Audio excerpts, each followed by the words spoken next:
Hola, ¿qué tal? Muy buenas tardes. Bienvenidos a una emisión más del programa de Viernes de Vinculación, programa que semana a semana se logra con la colaboración en conjunto del Departamento de Vinculación y la Dirección de Difusión Cultural y Extensión Universitaria a través del equipo de Radio UAP, quienes son los responsables de que llegue a ustedes esta transmisión a través del 1180 de AM. Un saludo para todos los que nos escuchan a través de la radio y también a los que nos ven a la transmisión de Facebook Live en la fanpage de Radio UAP. Les recordamos también que esta transmisión estará pasándose en diferido en la fanpage de vinculación del Departamento de Vinculación de la UAP. Bueno, el día de hoy nos acompaña el doctor Andrés Sandoval Bringas, profesor investigador de la UAP, del Departamento Académico de Sistemas Computacionales, para hablar de un tema muy interesante, muy importante, y más en estos tiempos de pandemia, ya que pues el acceso a la tecnología es una parte importante en todos los aspectos de la nueva normalidad, ¿no? Imagínense qué sería de esta contingencia sanitaria si no tuviéramos el acceso a la tecnología, si esto hubiera sucedido en los 90, ¿no? Cuando los medios de comunicación no tenían este repunte tecnológico al cual todo el mundo tiene acceso, pero en este caso, en este programa, vamos a hablar de el desarrollo de la tecnología inclusiva en la educación. Para ello, pues nos acompaña, como les comentaba, el doctor Andrés Sandoval. Él es profesor investigador del Departamento Académico de Ciencias Computacionales de la UAP, con más de 25 años de antigüedad. Estudió la ingeniería y maestría en sistemas computacionales y también tiene estudios de doctorado en proyectos con especialidad en tecnologías de la información. Además, es fundador y responsable de la Red Internacional de Tecnologías Inclusivas e Innovación Educativa, RITIE por sus siglas, así como del Laboratorio de Investigación en Tecnologías Inclusivas e Innovación Educativa. Y también es responsable de la maestría en Tecnologías de Información que se imparte en la UAP. Durante más de dos décadas, el doctor ha realizado trabajos de investigación en el área de tratamiento de la información, desarrollo web y aplicaciones móviles. También en tecnología inclusiva y tecnologías emergentes aplicadas a la educación. Ha publicado más de 90 artículos en revistas científicas, libros y capítulos de libros. También ha dictado conferencias nacionales e internacionales y talleres relacionados con los campos de su experiencia. También ha participado como investigador principal y responsable científico en más de 20 proyectos de investigación, aplicación y desarrollo, contratos y subcontratos con la iniciativa privada y el sector gobierno en sus 3 niveles. El doctor pues nos acompaña aquí para hablar de este tema. Muy buenas tardes, doctor Andrés, ¿cómo estamos? Un gusto saludarte. Aquí estamos en este programa de vinculación que lo llevamos todos los viernes con la intención de mantener una charla de algunos temas que se trabajan en la universidad y que ahorita durante la contingencia sanitaria pues es una buena idea tratar de hacer este acercamiento y una comunicación interna tanto para la comunidad universitaria como para que nos conozca también esos trabajos la comunidad en general, ¿no? Buenas tardes, un gusto tenerte por acá. Me gustaría iniciar para trabajar un poquito el contexto de esta charla con que nos contaras un poco sobre tu formación académica y tu trayectoria y cómo fue que esta trayectoria te fue llevando hasta tratar estos temas de tecnología inclusiva. Gracias, estimado Sergio. Aprecio mucho la invitación para platicar de este tema y seguramente que saldrán algunos otros temas que pudiéramos comentar brevemente. También agradezco este esfuerzo que hace nuestra institución por tener este tipo de ejercicios que, como bien lo dices, en tiempos de confinamiento, pero también en momentos de trabajo, también nos brinda un espacio, digamos, de conocimiento, de distracción y que de alguna forma nos haga olvidarnos un poquito de este encierro que para la gran mayoría afortunadamente pues también le hemos sacado un provecho importante. He escuchado algunas otras conversaciones, la verdad muy interesantes, Y bueno, específicamente a lo que comentas, pues mi formación es en el área de sistemas computacionales. Tengo una maestría también en el área, un doctorado, como bien lo comentabas, hace un momento, con especialidad en con tecnologías de la información. Y fíjate que este tema, debo de confesarlo, empezó a caer de manera circunstancial por el desarrollo de un proyecto que nos sensibilizó mucho, fíjate, y que nos puso a pensar no solamente en función y evidentemente como personas, un proyecto Samantha que lideró en su momento el ingeniero Miguel Espíritu Jiménez.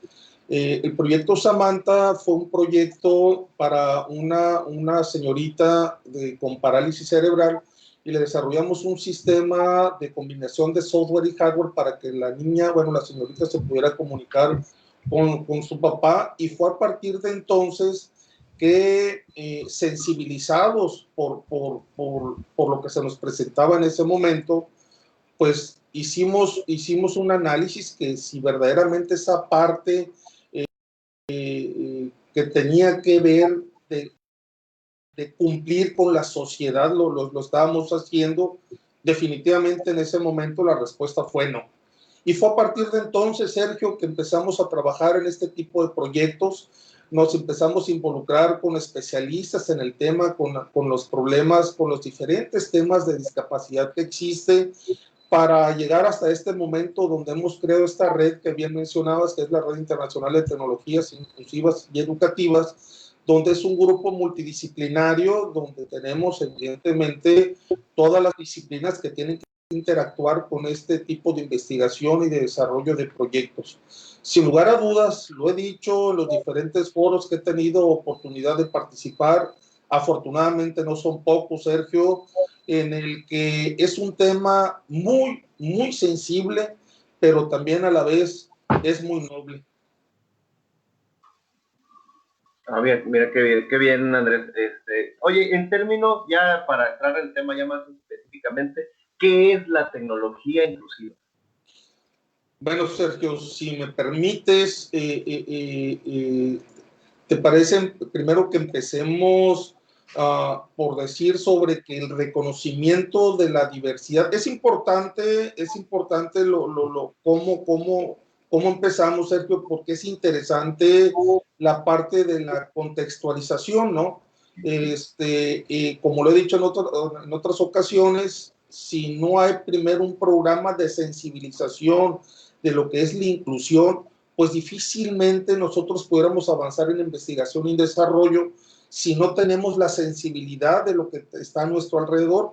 De ahí la importancia, por empezar a decirlo, decía Sergio, que el reconocimiento de la diversidad, del principio de inclusión educativa, que este concepto ha venido evolucionando desde hace muchos años, aproximadamente desde la década de los 70, esto a nivel internacional con el informe Warnock en 1987 por el gobierno británico, y para el caso de nuestro país, esto cobra como consecuencia de los diferentes movimientos, como por ejemplo la Declaración de Managua en 1993, que era una manifestación de una sociedad basada en la equidad, la justicia, la igualdad y la independencia, y que asegurara o que asegura una mejor calidad de vida para todos sin discriminación. Y también de la Declaración de Salamanca en 1994, que es un acto también donde se declara el derecho de la educación para todas las personas dentro de los sistemas educativos. Esto, fíjate que enfocándose en un inicio en la incorporación de alumnos con discapacidad a la escuela regular, esto evoluciona el concepto de educación inclusiva, donde el énfasis está en el reconocimiento de las diferencias que todos los alumnos tienen. Ya de por sí existe una diferencia en los caracteres, en la personalidad de los diferentes comunidades estudiantiles, Sergio. Pues obvio, cuando se presenta una discapacidad, pues es aún más evidente este tipo de diferencias, ¿no? Y que en algún momento pueden dificultar este proceso para estas personas, el proceso de aprendizaje, si no son tomadas en cuenta por el profesor y el contexto que rodea evidentemente la parte educativa del niño. Fíjate que según la UNESCO, la Organización de las Naciones Unidas para la Educación y la Ciencia y la Cultura, la educación inclusiva y de calidad se basa en el derecho de todos los alumnos a recibir una educación de calidad que satisfaga sus necesidades básicas y aprendizaje, por supuesto, ¿no? Y que evidentemente conlleva a que sus vidas se enriquezcan. El artículo 25, seguramente lo sabes, lo has leído, el artículo 26 de la Declaración Universal de los Derechos Humanos de 1948, recoge el derecho de cada individuo a la educación. Esto, palabras textuales en esa declaración por parte de la UNESCO. Por otro lado, lo recalco con letras en negrita, Sergio. Es importante comentar que la Constitución Política de los Estados Unidos Mexicanos establece en su artículo primero la prohibición de la discriminación, incluyendo, entre otras, precisamente esto de las discapacidades, ¿no? Y fíjate que a partir del 2018, estoy seguro que también lo sabes porque estás en el medio, la Ley General de Educación establece que todos los niños con alguna discapacidad tendrán acceso a las instituciones regulares. Es decir, a partir de ese entonces, todos los niños que desgraciadamente, lamentablemente tengan alguna discapacidad, no se le podrá negar el acceso a ingresar a una escuela regular. Hablar del entorno, del contexto que tiene que ver ya con la parte docente, con parte de la infraestructura, de las instalaciones, de las escuelas, me parece que es otro tema que se pudiera abordar en otro momento, ¿no? Porque también eso da para platicar mucho, Sergio. Y precisamente, fíjate que hablando de números y de datos duros, la UNESCO en su último informe en cuanto a este tema, informó que alrededor 1.000 millones de personas alrededor del mundo padecen alguna discapacidad. Es decir, 1 de cada 7 personas tiene alguna discapacidad. Sin lugar a dudas, esos son datos sumamente alarmantes, ¿no? A la fecha, a este momento, seguramente ese número ya ha crecido. En México, según los datos del INEGI, que fueron en el 2015, aunque acabamos de tener ahorita otra encuesta, no han salido todos los resultados, en cuanto al número de habitantes mayores de 15 años que presentan analfabetismo, ronda alrededor de los 6 millones. Y el número de personas con discapacidad ronda alrededor de los 7 millones, de los cuales solo 1.100.000 forman parte del sistema escolarizado. Es decir, es un número muy bajo del que estamos hablando. En relación con la población infantil, Sergio, solamente el 1.6% presenta una discapacidad, en tanto que el 11.6% habla alguna lengua indígena. Fíjate, vale la pena comentarlo, Sergio, que cuando hablamos de inclusión no solo nos referimos a la discapacidad en las personas, ¿no? La inclusión también hace referencia a la desigualdad de género. Seguramente has leído por ahí que las niñas representan la mayoría de los individuos que no tienen acceso a la educación. La UNESCO cuenta aproximadamente unos 263 millones de niños jóvenes que no asisten a la escuela, de cuya cifra las niñas comprenden dos tercios de esta cifra. También cuando hablamos de inclusión nos referimos al tema de las personas en estado vulnerable. Es decir, hablamos de la pobreza, Sergio. Aunque pareciera que esta es una problemática propia de los países en desarrollo, pues los fenómenos de globalización y la migración que se han acrecentado con este problema de migración en países ricos, obvio, ¿no? De México, Centroamérica, hacia el país vecino de Estados Unidos y Canadá, en Europa, en los países africanos, hacia los países que están luego en el Mediterráneo, pues bueno, es un problema que estos países desarrollados están enfrentando. Por eso estos fenómenos de globalización también son un problema serio en los países ricos, ¿no? Lo que evidentemente establece probabilidades 5 veces mayores de que un niño o una niña en condición de pobreza pues no pueda concluir sus estudios en comparación con un niño o una niña que tenga las condiciones adecuadas como para poder estudiar. Retomo de nuevo las estadísticas del INEGI para concluir que estas cantidades y porcentajes reflejan la necesidad de la educación inclusiva, Sergio. La preocupación por la educación inclusiva en México y en América Latina y en todos los países buscan que realmente contribuya al desarrollo de países más desarrollados, más justos y más democráticos. Fíjate que nosotros hemos establecido trabajo con los diferentes grupos de investigación de la universidad. Uno de ellos es con la doctora Magdalinora Valdés Ceseña, del Departamento de Humanidades, y su grupo de investigación hace un par de años levantó un censo de niños estudiantes de nivel básico, digamos que hasta el nivel secundaria, en Baja California Sur. De total de niños de preescolar, estamos hablando del 2017, y evidentemente hay un porcentaje, decimos nosotros en estadística más o menos, nosotros creemos que aquí el menos lo quitamos y le ponemos el más. El nivel preescolar asciende a 26.234 niños y un total de 971 sufren alguna discapacidad. De total de niños de primaria, que asciende a 88.558, casi 3.000 niños sufren alguna discapacidad. Nosotros creemos que este número puede ser el doble, quizás hasta el triple, ¿no? Por cómo ha avanzado de manera exponencial los problemas en cuanto a algún problema de discapacidad en las personas.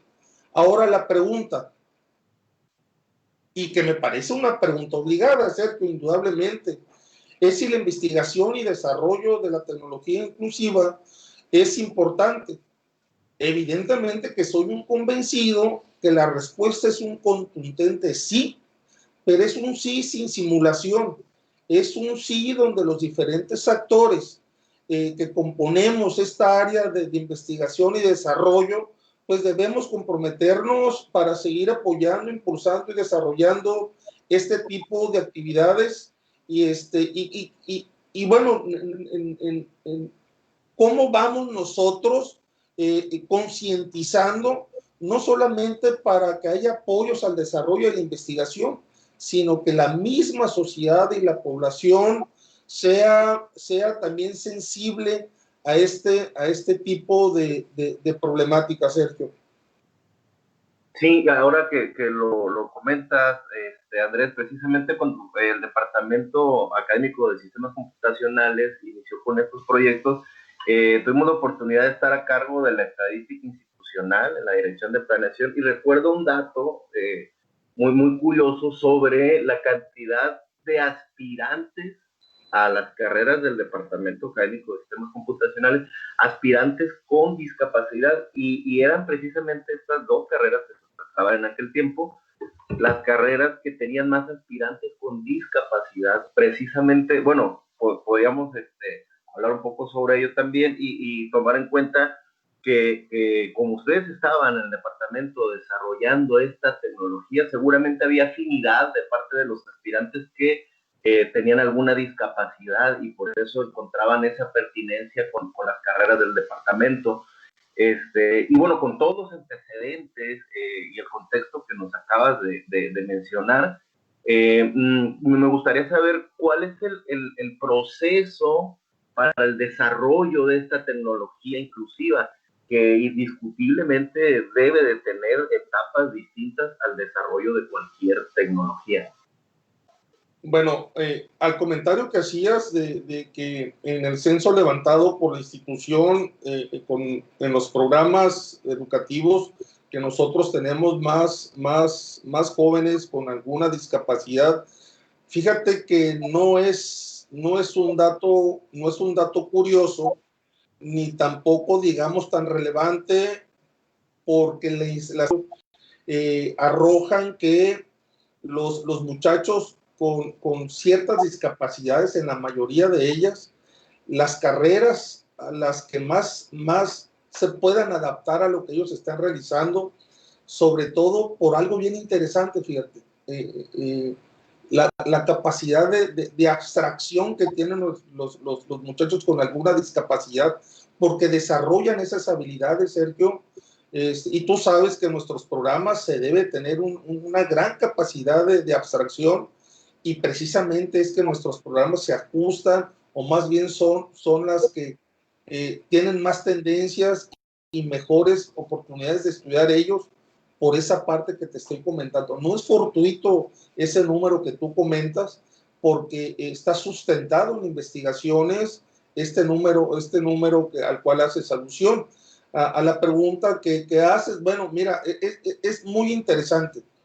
Es muy interesante porque, en primer lugar, los proyectos deben de apuntar, en primer lugar, a mejorar el acceso a las tecnologías de la información y las comunicaciones, y avanzar hacia una sociedad de la información donde la inclusión social y la incorporación del conocimiento en las estructuras productivas sean pilares de la sostenibilidad, Sergio. Una de las preocupaciones en las que nos debemos centrar es precisamente en el cierre de las brechas digitales para promover mayor igualdad. Eso yo lo vengo escuchando, escribiendo, diciendo, desde que empecé, yo creo, a saber lo que era más o menos una computadora, pero tal pareciera, ¿no?, que la brecha se abre y no lo logramos cerrar, por cuestiones económicas, por cuestiones sociales, por cuestiones de discapacidad. Y pareciera que, en lugar de que la tecnología fuera una herramienta de apoyo, pareciera a veces, y eso hasta cierto dejo de preocupación, pareciera que nos aísla aún más con el resto de la sociedad, ¿no? Siendo positivos, quisiera pensar que no es así, Sergio, pero bueno, lamentablemente, conforme vas investigando más, estás desarrollando más, pareciera que es así, pero bueno, nosotros avanzamos a que sea todo lo contrario, ¿no? Y es precisamente en el cierre de estas brechas digitales, esas condiciones de igualdad. Estarás de acuerdo, porque sabes perfectamente bien del tema de la tecnología, que la difusión y el uso de la tecnología en educación, pues debe ser un tema de los componentes fundamentales de que conformamos esta parte del área de investigación y desarrollo. ¿Cómo hacerlo, Sergio? Pues, salvo tu mejor opinión, mediante diagnósticos, estudios, algo que muy poco se hace en América Latina y que afortunadamente poco a poco se ha ido convirtiendo en una política y una filosofía, que es la parte de la sistematización de las buenas prácticas y las políticas, ¿no? Sí, sí se ha avanzado en el conocimiento sobre su estado de desarrollo en el sistema escolar en cuanto al desarrollo de tecnologías inclusivas y sobre su aporte a esta inclusión, ¿no? Sí ha habido un aporte a la reducción de las desigualdades sociales, pero a veces pareciera que en el tú a tú, en la vida diaria, en lo que escuchas en los pasillos, en lo que escuchas en las redes sociales, pareciera que no es así. Insisto, seguimos trabajando en esta parte para que la tecnología llegue a la mayor población posible, específicamente a la gente en estado vulnerable. En cuanto a cómo se desarrolla la tecnología inclusiva, Sergio, no hay un manual técnico que te diga A, B, C, D, cómo debes ir desarrollando la tecnología para problemas con personas con discapacidad, porque cada discapacidad en cada persona es muy diferente a otra, aunque se padezca la misma discapacidad. Es decir, a pesar de que tenga la misma discapacidad, eh, una persona con debilidad visual jamás será igual a otra persona que también padece ese tipo de discapacidad. Estas tecnologías deben desarrollarse en lo particular, es decir, Sergio, tienen que ser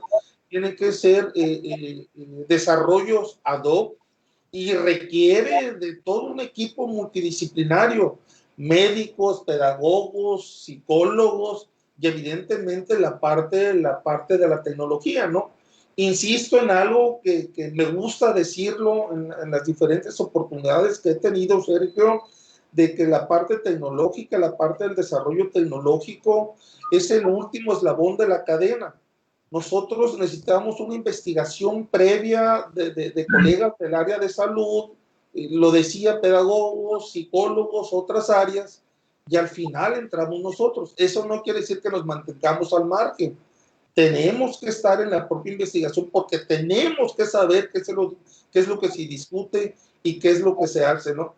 De ahí de la riqueza de este tipo de proyectos, porque tienes interacción con diferentes disciplinas, lo que te hace hacer precisamente investigación multidisciplinaria, Sergio. Así que a tu pregunta específica, ¿cómo se desarrolla? No hay un manual técnico, hay que empezar a hacer la investigación desde cero, primero con la parte médica y concluimos con la parte del desarrollo tecnológico. Y a partir de entonces, hacer las diferentes investigaciones de proyectos ya previos.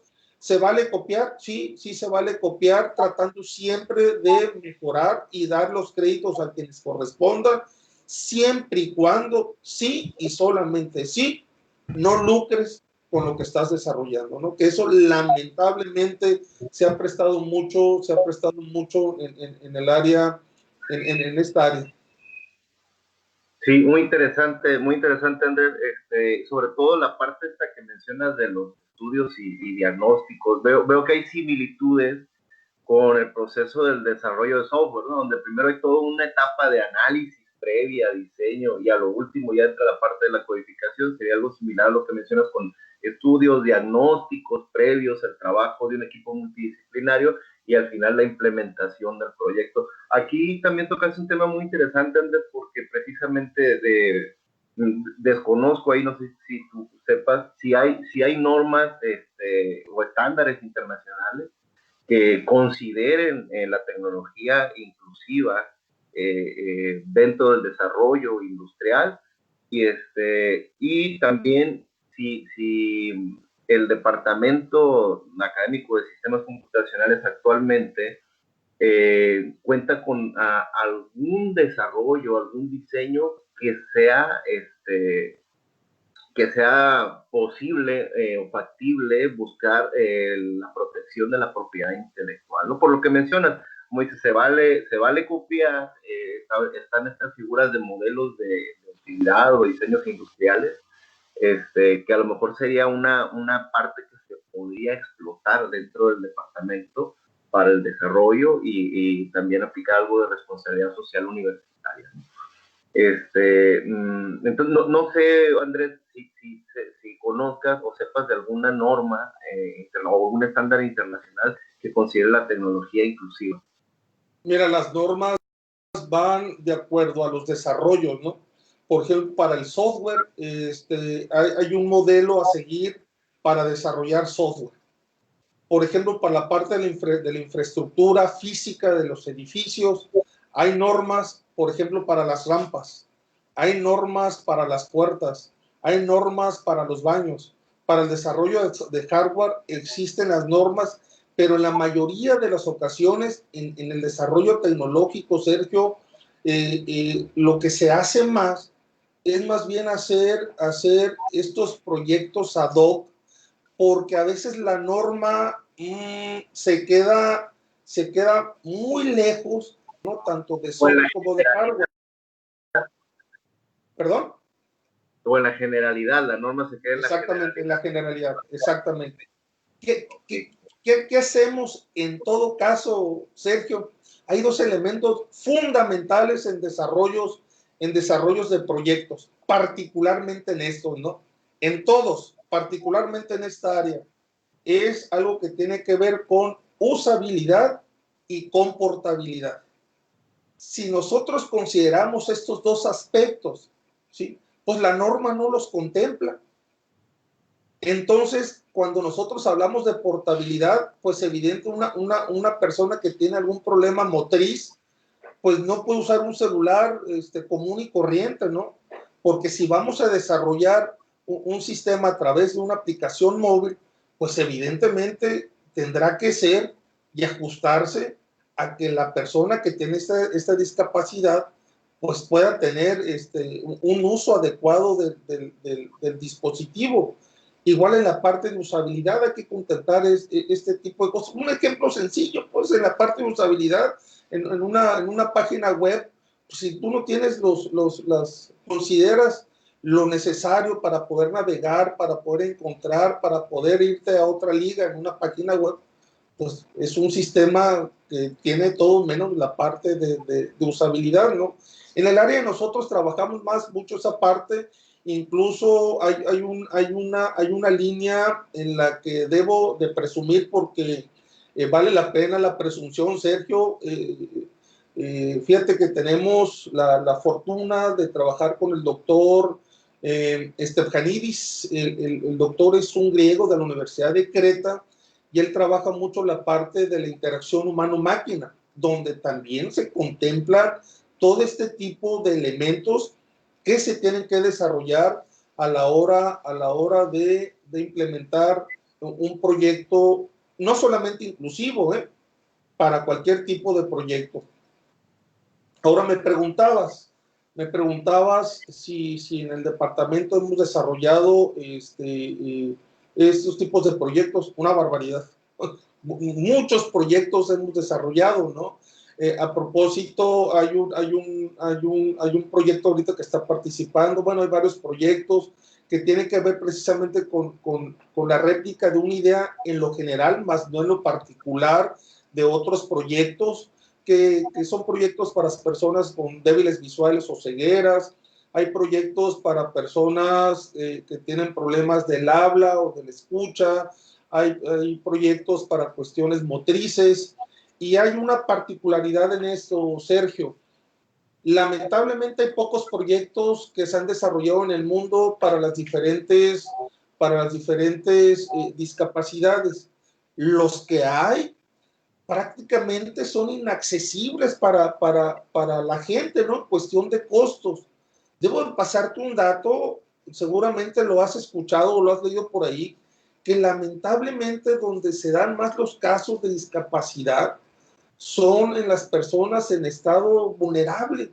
Entonces imagínate, si este tipo de proyectos, que son pocos, son carísimos, pues jamás van a llegar estas personas, ¿no? ¿Qué es lo que estamos haciendo nosotros, Sergio? Estamos desarrollando estos proyectos y son proyectos de bajo costo. Ojo, y lo recalco, eso no quiere decir que sean proyectos de baja calidad, ¿no? No, o sea, que no se malentienda que esto es un proyecto que no va a cumplir las normas ni las expectativas. Lo que se busca es que precisamente este tipo de proyectos llegue a la gente que menos oportunidad tiene de acceder a este tipo de herramientas, ¿no? Entonces, en la medida que nosotros podemos desarrollar este tipo de proyectos y que la gente pueda tener al alcance algo que les facilite o digamos que les haga más liviana la vida y que les ayude también como una herramienta en su proceso de enseñanza-aprendizaje, creo que hasta cierto punto cumplimos con una de las actividades sustantivas que nosotros hacemos en nuestra institución, Sergio. Muy bien, muy bien. Ahorita tocaste un tema bien importante, muy específico. Al inicio mencionaba, ¿no? Todo esto, este marco contextual que hay sobre documentos y esfuerzos a nivel internacional en el cual, pues, la cuestión de la tecnología inclusiva es un derecho para las personas que tienen alguna discapacidad y que... Sergio, me repites, 10 segundos atrás se cortó poquito, fíjate. Ok, sí, tocabas un tema muy interesante ahorita aquí en este último comentario, porque bueno, con todo el marco contextual que mencionabas antes, ¿no? De esfuerzos internacionales para que las personas que tienen una discapacidad tengan derecho a una vida o que satisfaga sus necesidades. Pero ahorita comentaste, ¿no? El proceso de enseñanza-aprendizaje. Esta tecnología ha favorecido a este proceso de enseñanza-aprendizaje. Mira, Sergio, fíjate que tanto el uso apropiado de las tecnologías de la información, de las TIC, como el desarrollo de una educación verdaderamente inclusiva, siguen siendo retos del sistema educativo. Y esta pandemia, este confinamiento, nos desnudó, ¿no? Sí, sí, sí. Nos desnudó en términos de tecnología para escuelas regulares, me refiero a personas sin ninguna discapacidad. Imagínate para las personas que tienen alguna discapacidad, debilidad visual, cuestiones de escucha o del habla, cuestiones motrices, síndrome de Down. Si ya de por sí es complejo que un niño de kinder, de primaria, incluso hasta de secundaria, por no decir bachillerato, instituciones de educación superior, que sí también los hay, es un problema mantener al niño en la televisión o en un dispositivo. Ahora imagínate las personas que tienen alguna discapacidad, ¿no? Sí es complicado y es un reto, pienso yo, no lo puedo asegurar, pero es un reto sumamente importante que tiene nuestro sistema educativo. Estoy convencido de que algo que ha dañado a nuestro país, y bueno, se da en todas partes, es la simulación, Sergio. En este tema y en todos los temas ya no se puede seguir simulando, ya no estamos en condiciones de la simulación. ¿Qué tenemos que hacer? Es avanzar en este sentido, ¿no? Para avanzar en este sentido, la formación práctica del profesorado es un factor estratégico clave. Ahora bien,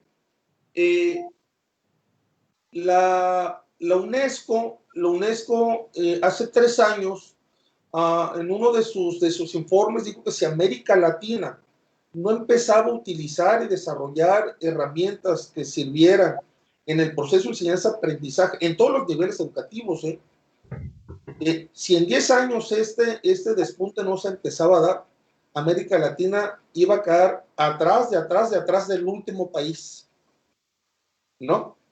Si no llega la pandemia, si no llega el confinamiento, yo te aseguro que sí ha habido muchos problemas ahorita por el uso de la tecnología. Yo te aseguro que no estaríamos en esta revolución tecnológica. Claro, yo puedo decir, pues qué maravilla, es mi área, ¿no?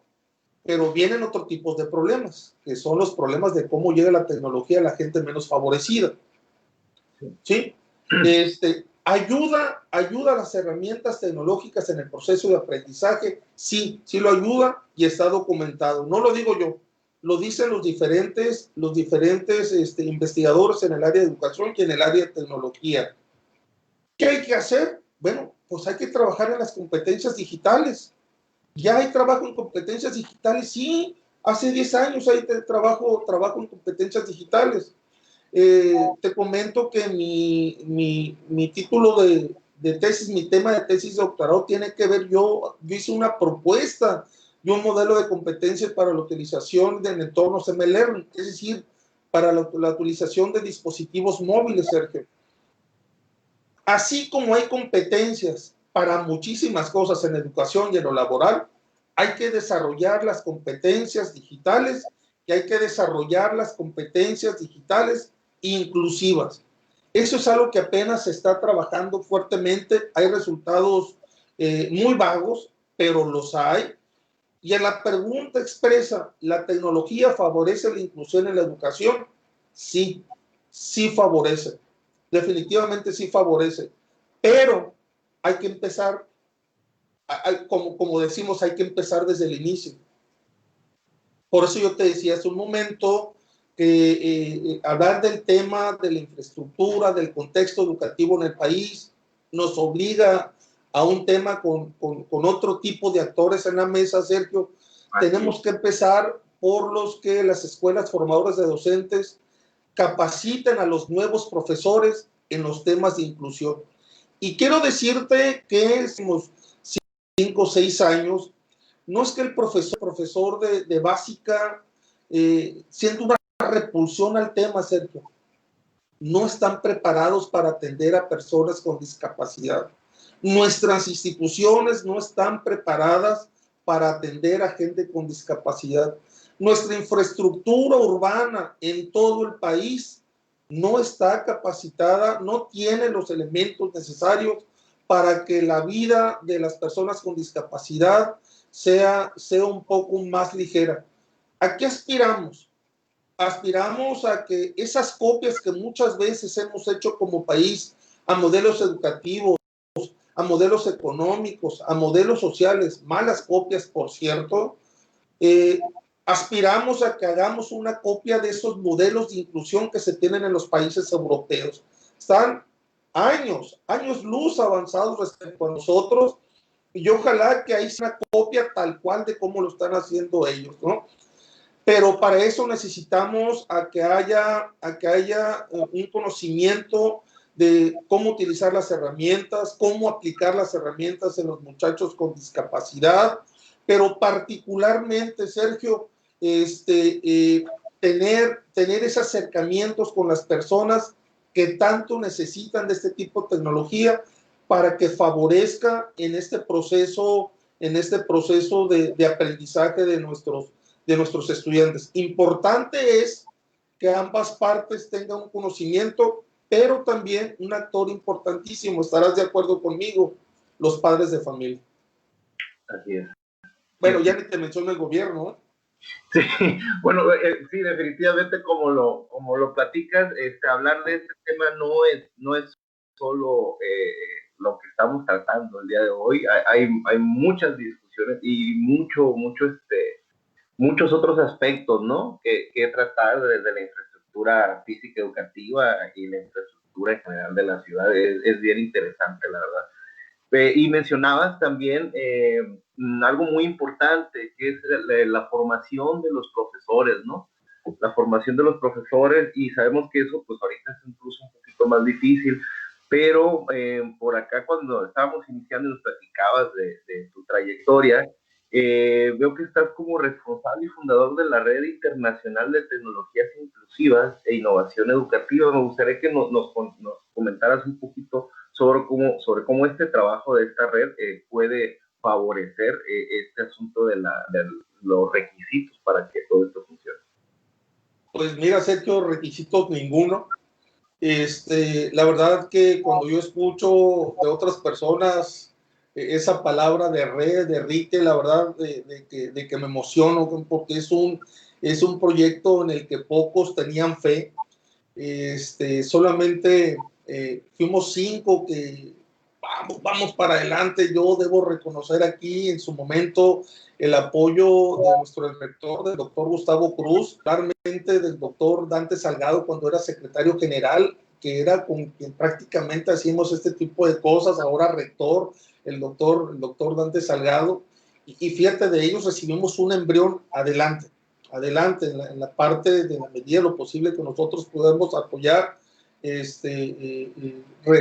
cuenten con ello. Y fue así como iniciamos esta red, Sergio. Es una red conformada por muchos colegas preocupados y ocupados por aportar en la investigación y desarrollo en tecnología inclusiva y asistiva, ¿no? Enfocado a lo educativo, pero también para personas que no necesariamente tienen que estar estudiando, ¿no? Son colegas de diferentes universidades y centros de investigación del país. Fíjate que las instituciones fundadoras en aquel entonces, en 2017, fuimos el Instituto Tecnológico de Costa Rica, que ellos tienen mucho desarrollo en este sentido. Fíjate, fue la Universidad de Castilla-La Mancha en España, fue la Fundación Universitaria del Popayán en el Cauca, Colombia, fue la Universidad Autónoma de Nayarit, fue la Universidad Autónoma de Aguascalientes, por supuesto, claro, y bueno, nosotros, porque bueno, nuestra institución aún mantiene la presidencia de esta red y a la fecha, fíjate, se han sumado muchas instituciones, muchos colegas de Colombia, Perú, Chile, Argentina, Ecuador. El año anterior se sumaron más universidades de España, de Portugal. Te comentaba del doctor Estefanides en Grecia que se suma y también de Italia, fíjate. Entonces, entre los principales objetivos de esta red, pues es eso, Sergio, es promover el desarrollo y mejoramiento de este tipo de tecnología, también es meternos en las partes de los procedimientos y también en la medida de lo posible tratar de tener injerencia en el desarrollo de políticas que impacten en cuestión de inclusión, Sergio. A ver, bueno, debo decirte, perdón, es importante que te lo comente antes de que se me olvide, ¿no? Porque además lo tenemos ya muy pronto. La red además tiene su propio evento, que es el Congreso Internacional de Tecnologías Inclusivas y Educativas, que este año se celebra su tercer congreso de manera virtual, 28, 29 y 30 de octubre. Y como hemos venido haciendo una tradición, tenemos invitados de lujo, de primer nivel en el área, como es el doctor Tony Granollers de la Universidad de Lleida en Barcelona, España. También tendremos al doctor Cristian Alexander Russo, él es un rumano residiendo en Chile, de la Pontificia Universidad Católica de Valparaíso en Chile. Y bueno, además de las mesas de trabajo que vamos a tener, donde los diferentes colegas investigadores estarán exponiendo sus investigaciones, que dicho sea de paso, Sergio, pasaron por un referendo muy fuerte, ¿no? Para poder ser aceptados. Y bueno, estos trabajos los vamos a mandar para su publicación a la prestigiosa revista, estarás de acuerdo conmigo, IEEE.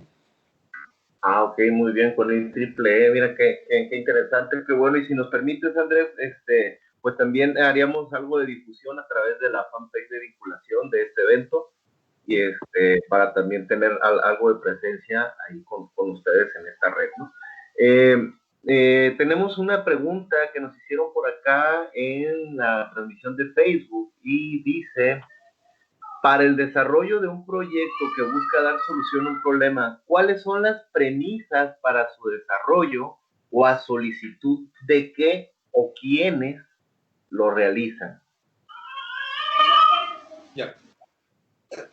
Mira, yo dejaría de lado la palabra premisa, ¿no? Aunque entiendo la pregunta, esa parte de la premisa. No, diría yo, si hay alguna discapacidad que esté en nuestras manos poder investigar y desarrollar, y se acercan a nosotros lo que podemos hacer es buscar, o más bien lo que hacemos en este tipo de proyectos, es buscar primero si el problema a resolver tiene que ver con una cuestión de salud, ¿no? Si es un problema de salud, lo primero es hacer toda una investigación médica de qué se trata, y para eso tenemos los colegas en el área de salud. Si es una cuestión psicopedagógica, pues también tiene que ver con la parte profesional que corresponde, y nosotros metidos en todos los grupos de investigación. A pregunta expresa, ¿qué se necesita? Acercarse a nosotros. Así. Ahorita, muy bien, Andrés. Ahorita lo hacen en línea a través de algún correo electrónico.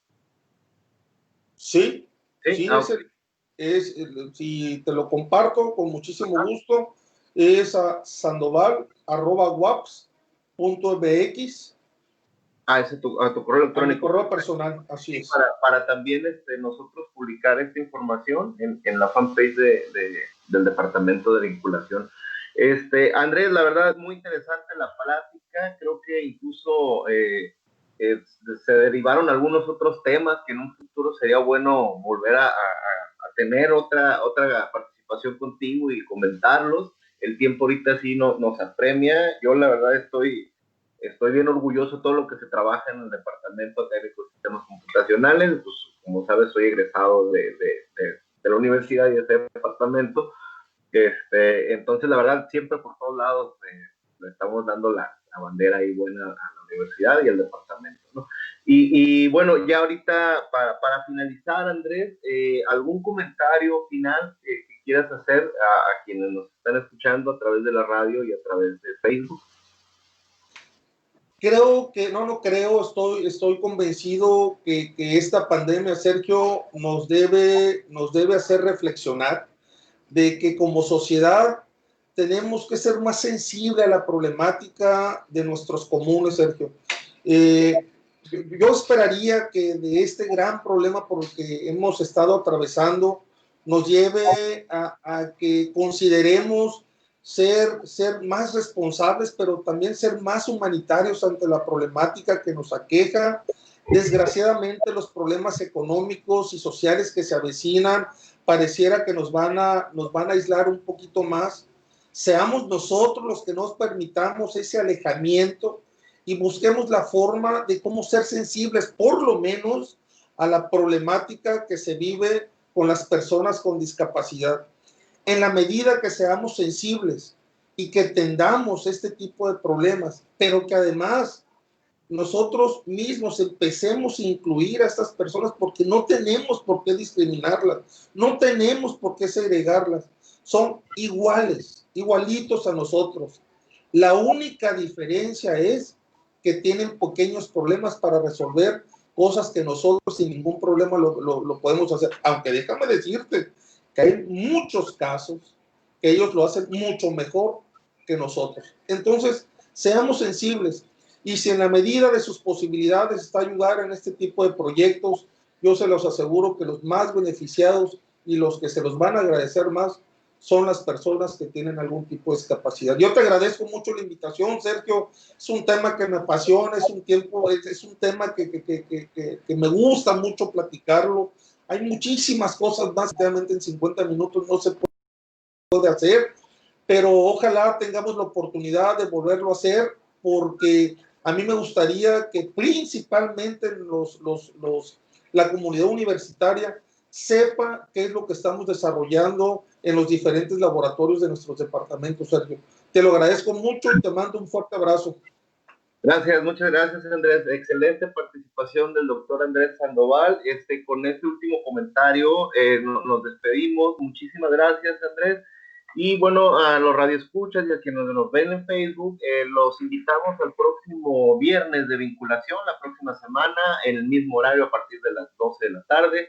Y bueno, ojalá pronto vuelva la participación del doctor Andrés y el Departamento Académico de Sistemas Computacionales.